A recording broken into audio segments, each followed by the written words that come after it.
बिस्मिल्लाहिर्रहमानिर्रहीम। अस्सलाम वालेकुम। कैसे हैं आप सब लोग? उम्मीद करती हूँ सब ठीक होंगे। आज मैं लाई हूँ आपके लिए थोड़ा देसी स्टाइल में वेजिटेबल मैक्रोनी की रेसिपी, जो बहुत ही जूसी, बहुत टेस्टी बनती है। बच्चे बड़े सब इसको खाना पसंद करते हैं। आप चाहें तो इसको हाई टी में बना सकते हैं, बच्चों को लंच बॉक्स में बना के दे सकते हैं।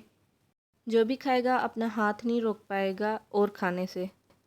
तो सबसे पहले मैक्रोनी को बॉईल करते हैं। यहाँ पे पानी लिया है, उसमें 1 टेबल स्पून सॉल्ट ऐड किया और मैक्रोनी ऐड कर लूँगी मैं।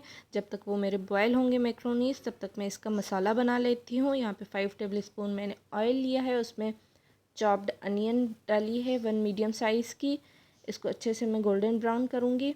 और मैंने एल्बो मैक्रोनी यूज़ किए हैं, आप कोई से भी मैक्रोनीस लेके यूज़ कर सकते हैं। बहुत ही मज़ेदार बनते हैं, बहुत टेस्टी बनते हैं, बच्चे बड़े सबको बहुत पसंद आएगी।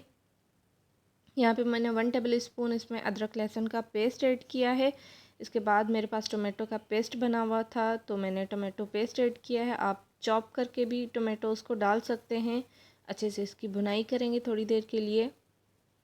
इसमें रेड चिली पाउडर, हल्दी, 1 पिंच जितना गरम मसाला और 1 टीस्पून जितना पेपरिका पाउडर। अगर आपके पास पेपरिका पाउडर अवेलेबल नहीं है तो आप इसको स्किप कर सकते हैं, कोई मसला नहीं है। 2 table spoon soya sauce. Vinegar मैं ऐड नहीं करूँगी, विनेगर आप चाहें तो ऐड कर सकते हैं वरना स्किप कर दें। सिर्फ चिली सॉस और सोया सॉस ऐड किया है और थोड़ा सा सॉल्ट ऐड किया है मैंने। आप फिर भी टेस्ट कर लीजिएगा, क्योंकि सॉल्ट मैक्रोनीस को बॉयल करते हुए भी ऐड किया गया था। अब यहाँ पे मैं वेजिटेबल्स ऐड करूँगी। बंद गोभी थी, शिमला मिर्च और क्यूकम्बर भी मैंने ऐड किया है। तो क्यूकम्बर से टेस्ट इसका बहुत ज़्यादा ज़बरदस्त आता है, आप भी ऐड करके देखिएगा। थोड़ी देर इसकी भुनाई करेंगे, चाहे तो हल्का सा पानी डाल के इनको गला लें सब्जियों को, लेकिन इतनी ज़्यादा ज़रूरत नहीं पड़ती है इनको गलाने की।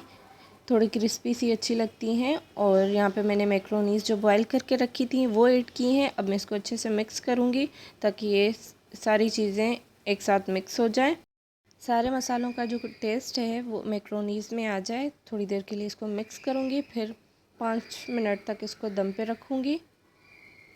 जब आप इसको लो फ्लेम पे रखेंगे थोड़ी देर के लिए दम पे, 5 से 10 मिनट काफ़ी होते हैं, तो सारी वेजिटेबल्स जो हैं वो खुद ही सॉफ्ट हो जाएंगी। तो चलें जी, हमारे वेजिटेबल मैक्रोनीस रेडी हैं।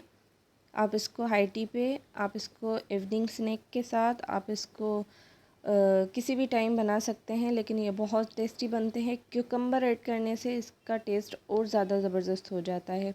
ट्राई कीजिएगा, मेरी वीडियो को लाइक कीजिए, चैनल को सब्सक्राइब ज़रूर कीजिएगा, कमेंट कीजिए।